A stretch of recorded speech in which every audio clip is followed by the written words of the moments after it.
بسم اللہ الرحمن الرحیم۔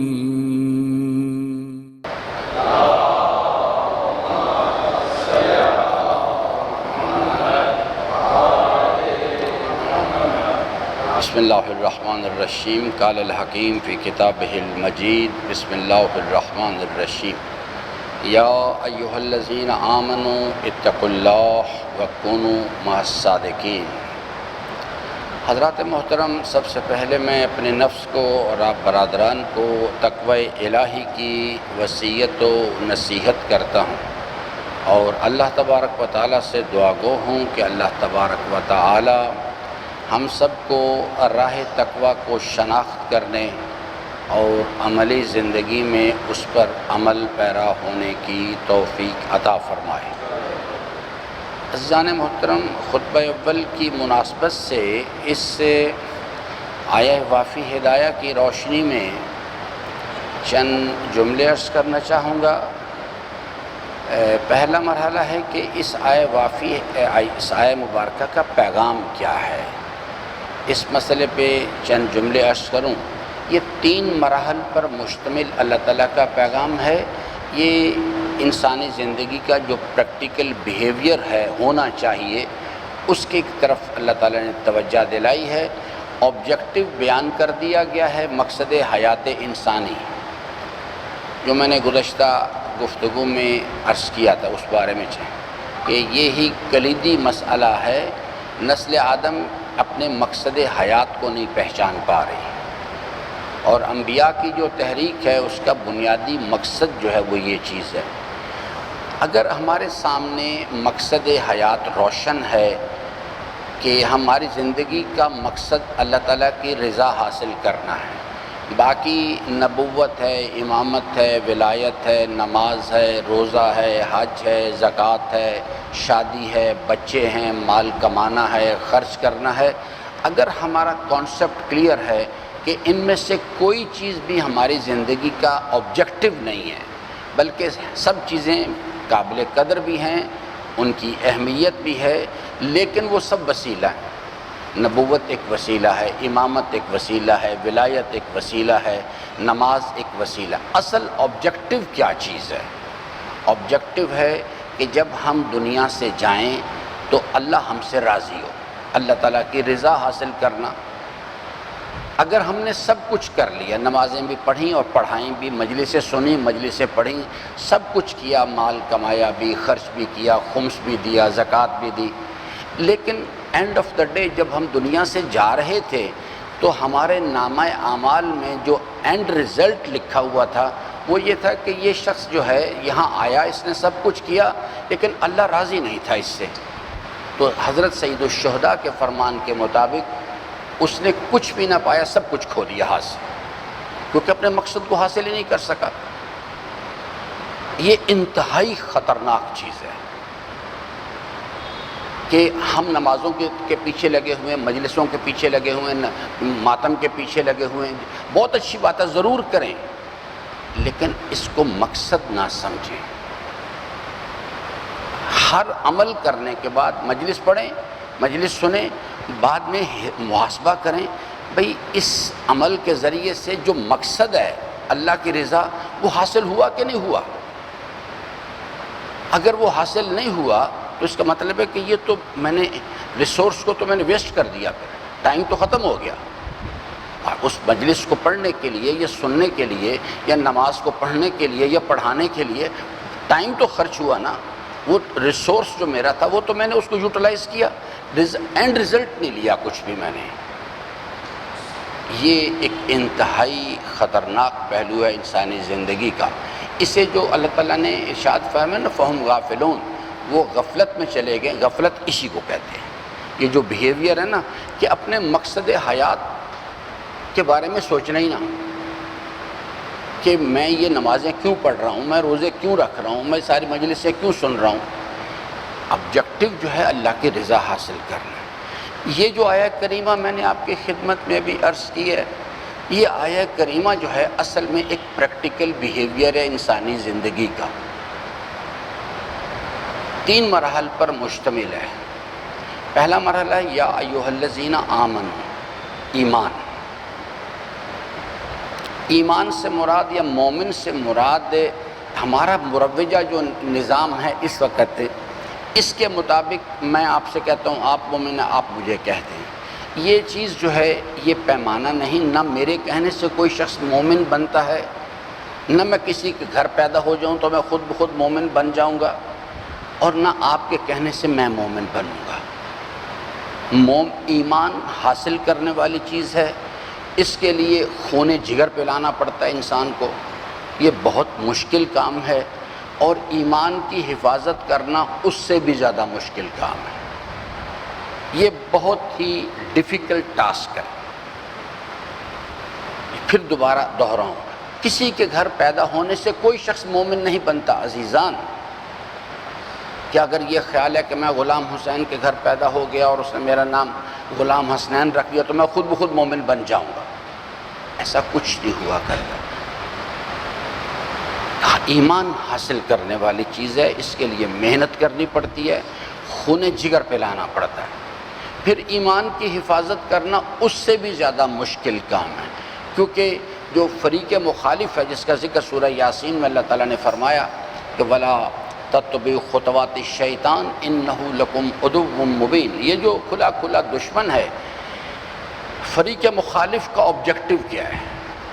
اس کا ایک صرف آبجیکٹو ہے، وہ کسی چیز کو یہ نہیں کہتا کہ نماز افتخار تو نمازیں نہ پڑھ، کہتا پڑھو. اس کو صرف ایک چیز سے اختلاف ہے، وہ میرا ایمان ہے. وہ ایمان لوٹنا چاہتا ہے. بس اس کو پتہ ہے اگر یہ چیز اس کے ہاتھ سے نکل گئی پھر یہ نمازیں پڑھے یا پڑھائے، روزے رکھے رکھوائے، کچھ کرے، یہ جائے گا جہنم میں. کیونکہ اس کے ایمان کے بغیر عمل کی عمارت جو ہے وہ اعمال صالحہ پہ تعمیر نہیں ہوتی. وہ بہت حکیم ہے اس مسئلے میں، بلکہ جن کا ایمان لوٹ لیتا ہے ان کو تھپکی دیتا ہے، کہتا ہے شاباش، اور مجلسیں پڑھ، اور مجلسیں سن، اور ماتم کر، یا شاباش. ان کو سے پتہ ہے کہ جتنا یہ زیادہ عمل کرے گا بغیر ایمان کے اتنا اللہ سے دور جائے گا. بغیر ایمان کے یاد رکھیں، بغیر معرفت کے جو بھی انسان عمل انجام دیتا ہے، چاہے وہ نماز پڑھے یا پڑھائے، ہر عمل انسان کو اللہ سے دور لے کے جاتا ہے. اس کو اچھی طرح اپنے ذہن نشین کریں اس بات کو. تو وہ بہت حکیم ہے اس مسئلے پہ، اس کو پتہ ہے. وہ لمبے لمبے بحثوں میں نہیں پڑتا کہ جناب ہمارے ساتھ آ کے جھگڑے کرے. یا جو ہمارے یعنی بر صغیر کا جو معاشرہ ہے، اس کے اندر جو مسلمان معاشرہ ہے یہ دو گروہوں میں تقسیم ہے. ایک دیندار لوگ ہیں اور ایک لبرلز ہیں. لبرلز وہ ہیں، ایک علیحدہ گروپ ہے. یہ جو دیندار لوگ ہیں ان کو یاد رکھیں، کبھی بھی وہ یہ کہنے کے لیے نہیں آئے گا کہ چلو چل کے شراب پیتے ہیں. اس پتہ یہ نہیں جائے گا. وہ کبھی اس قسم کے، وہ ہمیشہ دیندار لوگوں کو دین کے ذریعے سے تباہ کرتا ہے آگے. اسے اچھی طرح سمجھ ہے کہ اس کو یہ دین شناس نہیں ہے. اگر میری بحث یاد ہو دو تین جمعے پہلے کی، کہ یہ دیندار ہے، یہ دین شناس نہیں ہے. ان لوگوں کو ہمیشہ آئے گا نماز کے راستے سے، انہیں آئے گا مجلس کے راستے سے تباہ کرنے کے لیے. اور ایک چیز صرف وہ تباہ کرنا چاہتا ہے، وہ ہے ایمان. کیونکہ اس کے بعد جب اگر اس کو ہماری زندگی سے نکالنے میں کامیاب ہو گیا، بس اس کے بعد پھر کچھ بھی کرتے رہیں. پھر چاہے مسجدیں بنوائیں، امام بارگاہیں بنوائیں، مجلسیں کریں، مجلسیں پڑھیں، جتنے زیادہ عمل کریں گے اتنا زیادہ اللہ سے دور جائیں گے. اس چیز کو پیش نظر رکھے. پہلی چیز ہے یعنی اس آیہ مبارکہ کے اندر جو اللہ تعالیٰ نے بیان فرمایا ہے وہ ایمان ہے. ایمان راولپنڈی کے یا پاکستان کے پیمانے کے مطابق مومن یا ایمان نہیں، بلکہ قرآنی معیار کے مطابق ہے. قرآن کریم نے بہت تفصیل کے ساتھ اس مسئلے پر بحث کی ہے. یہ سوال قرآن کریم میں اللہ تعالیٰ نے خود اٹھایا ہے. مومن کون ہوتا ہے؟ یہ قرآن کریم کا ایک انتہائی اہم موضوع ہے. اس کو پڑھیں. میں اشارہ کر دیتا ہوں. سورہ مبارکہ مومنون، اس کی پہلی 8 آیات پڑھیں تو لکھا ہے کہ اگر ایمان کا دعویٰ کوئی شخص کرتا ہے اور اس کے کردار میں یہ چیز موجود ہے تو قرآن کہتا ہے کہ یہ مومن ہے، کہتا ہے یہ بالکل صحیح مومن ہے۔ اور سورہ مبارکہ بقرہ شاید اغلباً یعنی آیہ مبارکہ نمبر 8 سے یہ 9 سے شروع کر کے 16 تک پڑھیں، یہ پورا کردار اللہ تعالیٰ نے بیان کیا اور فرمایا کہ یہ لوگ ہیں، یہ اپنے آپ کو مومن کہتے ہیں لیکن مومن ہیں نہیں ہے۔ یہ ایک پوری قرآن کریم کی بڑی دقیق بحث ہے اس مسئلے پہ کہ مومن کون ہوتا ہے۔ تو جو یہاں اس آیہ وافی ہدایہ کے اندر جو اللہ تعالیٰ فرماتا ہے یا ایھا الذین آمنو، یہ خطاب تو ہے تو دونوں کے ساتھ، جو اپنے آپ کو جو حقیقی مومن ہیں ان کو بھی خطاب کیا گیا ہے، اور جو مومن نہیں ہیں، منافق ہیں عملی طور پہ، اس آیہ مبارکہ میں خطاب دونوں کے ساتھ ہے۔ اللہ تعالیٰ فرماتے ہیں کیا کرنا ہے؟ فرماتے ہیں کہ اتقوا اللہ، تقوی الہی کا راستہ اختیار کرو، اپنے اندر کمال تقوی پیدا کرو۔ یہ کلیدی نقطہ یاد رکھیے گا، ایمان کے بعد یہ دوسرا کلیدی نقطہ ہے۔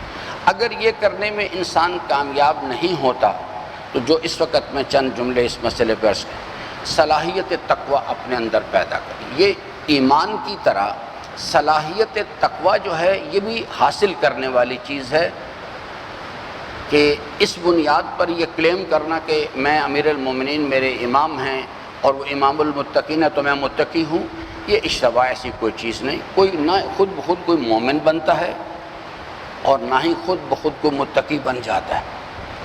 ایمان حاصل کرنے والی چیز ہے، تقوی حاصل کرنے والی چیز ہے، اور اس کو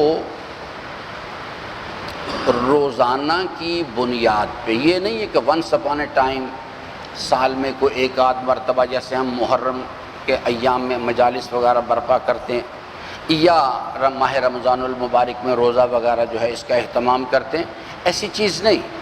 ایمان اس کو کم از کم جو مختلف میتھڈالوجیز دی گئی ہیں ایمان کو مینٹین کرنے کے لیے، 5 وقت کی نماز اس میں سے یہ دن میں 5 مرتبہ اللہ کے ساتھ کم از کم رابطہ کرنا ہوتا ہے تاکہ میں اپنی ایمان کی بیٹری کو ریچارج کروں۔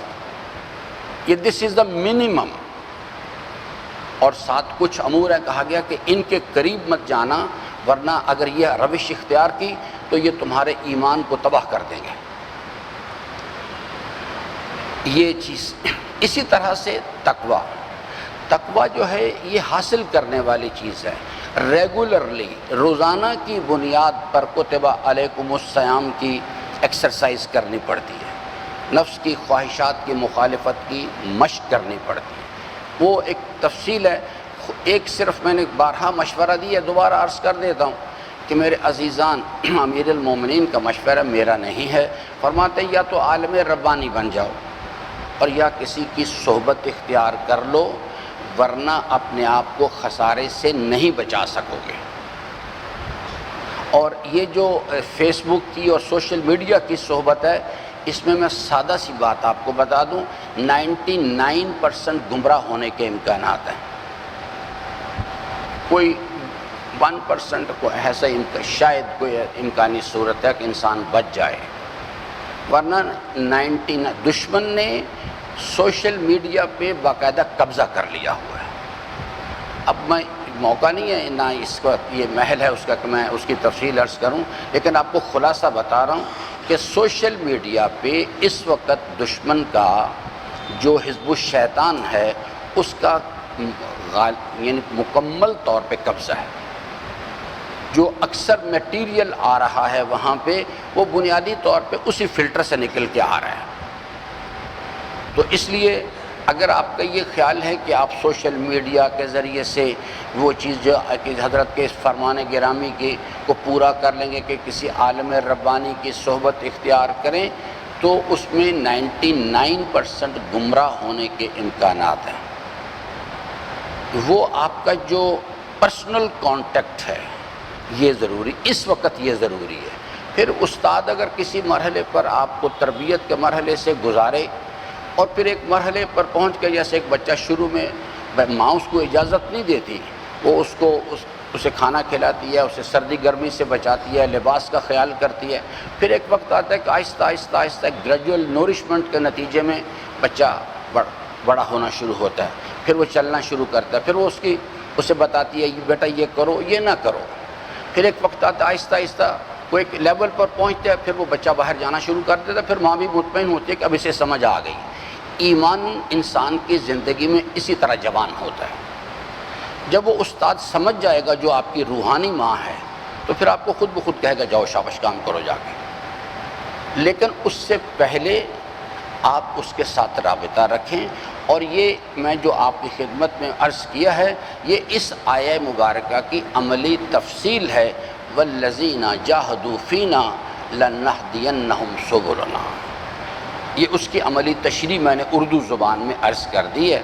جائیں اس آدمی کو تلاش کریں، وہ آپ کو مل جائے گا، اللہ کا وعدہ ہے، ہو نہیں سکتا اللہ تعالیٰ اپنے وعدے کو پورا نہ کرے اس چیز کے لیے، اور وہ جو آپ کو بتائے اس کے مطابق سفر کرنے کی کوشش کریں۔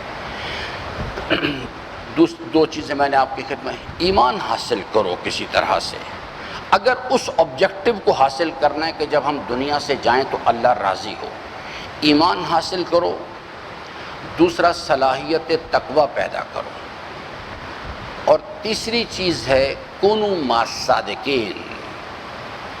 یہ اگر ایک انسان تقوی کی صلاحیت اپنے اندر پیدا بھی کر لے تو پھر بھی اس کے اندر جو ہے وہ جو مقصد ہے، جب تک وہ اپنے ماحول کے اندر جو صادقین کی جماعت ہے اس کے ساتھ رابطہ پیدا نہیں کرے گا، اس میں شرکت نہیں کرے گا، وہ اپنے آپ کو بچا نہیں سکے گا، اینڈ آف دا ڈے جا کے پکڑا جائے گا۔ اس کی ایک تفصیل ہے۔ میں اس وقت جو صرف عرض کرنا چاہتا ہوں، یہ جو کونوا مع الصادقین ہے کا جو حکم ہے، یہ اصل میں اگر 2021 میں اس کو اپلائی کرتے ہیں ہم اس چیز کے لیے، تو اس کا مطلب ہے کہ ہمیں چاہیے کہ ہم اپنے آپ کو اس جماعت کے اندر شامل کریں جو ظہور ولی عصر کے لیے انتظار کر رہی اور تیاری کر رہی اس کے لیے۔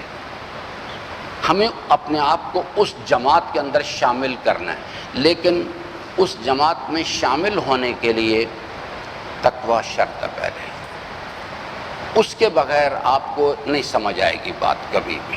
میں نے غور کیا، میں ہر خطبہ جمعہ میں عرض کرتا ہوں کہ آپ رہبر معظم کے ساتھ چلیں، لوگ کیوں نہیں متوجہ ہوتے، تو یہ چیز میں اس میں سمجھاؤں۔ کونوا مع الصادقین، صادقین کون ہے راولپنڈی میں، پاکستان میں، روئے زمین پہ، یہ سمجھنے کے لیے بھی ان کی معیت اختیار کرنا تو بعد کی بات ہے، پہلے تقوی چاہیے۔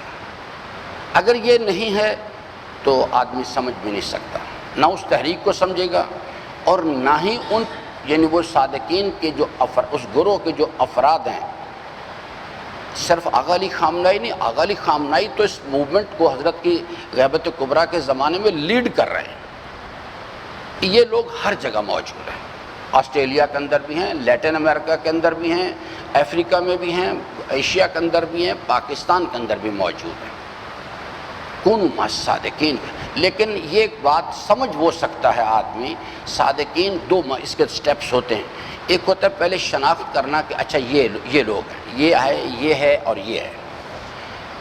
جب میں اس دو سٹیپس کو کامیابی کے ساتھ طے کروں گا، ایمان اور تقوی، پھر اس کے نتیجے میں اللہ تعالیٰ مجھے وہ فہم دے گا، وہ شعور دے گا، وہ شناخت دے گا کہ مجھے اپنے گرد و پیش کا منظر جو ہے وہ صحیح دکھائی دینا شروع ہو جائے گا، اور مجھے پتہ لگے گا اچھا یہ حزب الشیطان کا رکن ہے، ہو سکتا ہے میرا باپ ہی ہو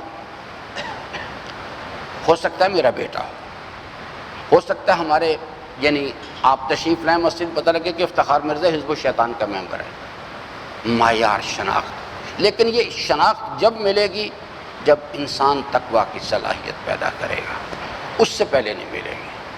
کہ انسان کو شناخت ہوگی کہ اچھا یہ منظر یہ ہے، یہ حزب اللہی گروہ ہے، یہ صادقین کا گروہ ہے، اور یہ حزب الشیطان ہے، یہ طاغوت کا نظام ہے، یہ اس کے پیروکاران ہیں۔ اس سے پہلے دوسرا مرحلہ ہے جو پہلے کے مقابل میں کمپیریٹیولی مشکل ہے۔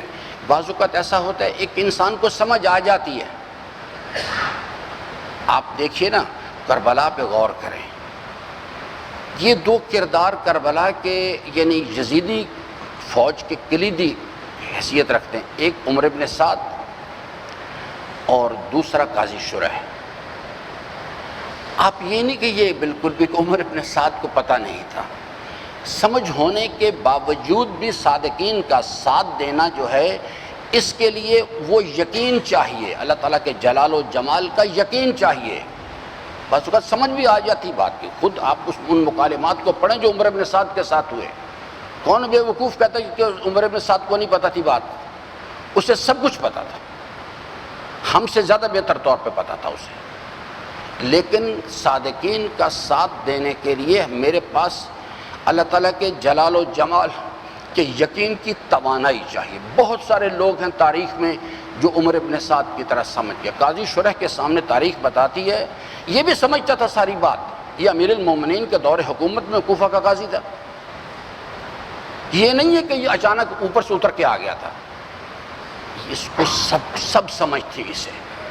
ایک ہوتا ہے سمجھ ہونا اور ایک ہوتا ہے اس سمجھ کے نتیجے میں عمل کرنا۔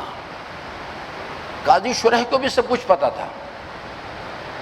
جب اس کے سامنے پہلی مرتبہ یہ اس کو تقاضا کیا گیا کہ آپ قتل حسین کا فتویٰ دیں، تو تاریخ بتاتی ہے کہ بیٹھا ہوا تھا، سامنے قلمدان رکھا ہوا، تو اس نے اٹھا کے وہ قلمدان اپنی پیشانی پہ مارا اور کہنے لگا کہ میں اور قتل حسین کا فتویٰ دوں، یہ کیسے ممکن ہے؟ یہ تو ممکن ہی نہیں ہے۔ اس کو سمجھ تھی بات کی، لیکن اس کے پاس وہ کنوکشن نہیں تھی اللہ تعالیٰ کے حضور کا، اللہ تعالیٰ کے جلال و جمال کا یقین نہیں تھا اس چیز کہ اگر میں یہ حرکت کروں گا تو اس کے نتیجے میں کیا رد عمل آئے گا۔ یہ یقین قلب انسان کا یقین سے خالی ہوتا ہے، یا یقین ہوتا ہے تو کمزور ہوتا ہے۔ تو اس لیے ایک ہوتا ہے کہ میں راولپنڈی میں پہچان لوں کہ صادقین کون لوگ ہیں، اس گروہ کے اندر کون لوگ ہیں۔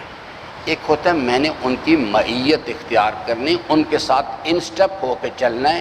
اس کے لیے کیونکہ جب آپ صادقین کی معیت اختیار کریں گے تو یہ دو کام کرنے پڑیں گے، تجاہدون فی سبیل اللہ بے اموالکم و انفسکم، مال قربان کرنے پڑیں گے اور جانیں قربان کرنی پڑے گی۔ یہ وہ چیز، یہ وہ مرحلہ ہے آ کے جہاں بڑے بڑے نماز شب پڑھنے والے بیٹھ جاتے ہیں آگے۔ بڑے بڑے نماز شب پڑھنے والے جو ہیں، جب یہ مرحلہ آتا ہے کہ کونوا مع الصادقین کا ساتھ دینے کے لیے جس وقت یہ چیز ہے، یہ نا اب میں کوئی تصوراتی کہانیاں نہیں آپ کو سنا رہا۔ لوگ سید الشہداء کے ساتھ آئے، منزل ثالبیہ وہ پہلا مقام ہے، اس سے پہلے تک جو منظر کشی ہو رہی تھی اس سفر میں حضرت کے، وہ یہ تھا کہ آگے کوفہ کی سرزمین پہ حکومت ہے۔ منزل ثالبیہ وہ پہلا مقام ہے جہاں پہنچنے کے بعد یہ پتہ لگا کہ آگے منظر بدل چکا ہے اور اب آگے جانے کا مطلب ہے موت۔ تو تاریخ بتاتی ہے حضرت کے جو حواریان تھے یا ان کے ساتھ جو افراد تھے قافلے میں، ان کی اکثریت تو وہیں چھوڑ کے چلی گئی۔ پھر تاریخ ایک امام نے کہا بھی کیا شرط ہے تمہاری؟ اس نے کہا میں آپ کا ساتھ اس وقت تک دوں گا جب تک کامیابی کے واضح امکانات ہیں کہ آپ جیت جائیں گے، اور اگر یہ چیز اس قسم کی صورتحال بنی کہ کامیابی کے امکانات معدوم ہو گئے تو پھر میں آپ کا ساتھ چھوڑ دوں گا۔ تاریخ بتاتی ہے کہ یہ نہیں ہے، وہ کربلا آیا، عاشور کے دن تک کربلا میں تھا، پھر عاشور کی صبح جب سامنے وہ آ گئے تو اس وقت آیا، اس نے کہا کہ میرا آپ کے ساتھ ایک معاہدہ تھا۔ امام نے کہا بالکل معاہدہ تھا۔ اس نے کہا کہ اب میں پھر اجازت چاہتا ہوں۔ امام نے کہا چلے جاؤ، اور وہ چلا گیا۔ یہ نہیں کہ نہیں گیا، چلا گیا۔ یہ انسانی زندگی کے بیہیویئرز ہوتے ہیں۔ پاکستان کی سرزمین پر صادقین کو پہچاننا، میں پاکستان سے مثال دیتا ہوں آپ کو۔ عارف حسین شہید کو بہت لوگ پہچانتے تھے، میں چونکہ خود اس وقت متن قضیہ میں تھا، میں سب جانتا ہوں۔ لوگوں کو پتہ تھا کہ یہ آدمی بات ٹھیک کہہ رہا ہے، یہ پہچاننا کہ یہ شخص درست ہے، سچ بات کہہ رہا ہے، اس صحیح راستے پر ہے، یہ اور چیز ہوتی ہے، اور اس کا ساتھ دینا جبکہ سامنے موت کھڑی ہو، یہ اور چیز ہوتی ہے۔ مجھے اچھی طرح یاد ہے لاہور اسلام پورہ کہ جو اسے پہلا نام تھا، اس کا پہلا نام ہے کرشن نگر، وہاں ہماری ایک بڑی جامع مسجد ہے۔ ایک جلوس کا اعلان کیا گیا، ایک جلوس کا اعلان ہوا کہ جناب کوئی شاید احتجاجی جلوس تھا، اور اعلان کیا گیا کہ آغا عارف حسین اس کو لیڈ کریں گے۔ اب آغا عارف حسین پشاور سے تشریف لائے، گورنمنٹ نے راستے بند کر دیے ہوئے تھے، تو وہ اب یعنی ایئرپورٹ سے باہر نکلے، دوسرے راستہ اختیار کیا، پیچھے سے گھوم کے آ گئے۔ اب جس وقت یہ میں وہ منظر آپ کو سنا رہا ہوں کہ جس وقت عین وہاں پہنچے تو دیکھا کہ لوگ کھڑے ہیں، کسی میں ہمت، سامنے پولیس کھڑی ہے اور وہ ڈنڈے لے کے کھڑے ہیں، دیکھو اپنے ہتھیار لے کے کھڑے ہیں، کیا کیا جائے؟ تو آغا عارف حسین آئے، انہوں نے آ کے منظر دیکھا، انہوں نے کسی کو کچھ نہیں کہا، کہ انہوں نے کہا کہ یہ بتاؤ کہ یہ جلوس کہاں سے شروع، اعلان کیا کیا گیا، کہاں سے شروع ہوگا اور کہاں جائے گا؟ انہیں بتایا گیا کہ جناب یہ کرشن نگر کی مسجد سے شروع ہوگا اور مال روڈ جہاں بھنگی توپ ہے وہاں تک اس نے جانا ہے۔ وہ آئے آگے، انہوں نے کہا کہ میں جا رہا ہوں، جس کی مرضی ہے وہ آئے۔ جب وہ چل پڑے تو پھر ایک ایک دو دو کر کے لوگ اس میں ساتھ شامل ہوتے۔ میرے عزیزان، لبیک یا حسین کہنا بہت آسان کام ہے۔ حسینیت کے لیے مورگاہ میں کھڑے ہونا، راول پنڈی میں کھڑے ہونا، پاکستان میں کھڑے ہونا بہت مشکل کام ہے۔ کونوا مع الصادقین۔ اس وقت حضرت ولی اصغر علیہ السلام کا ظہور میں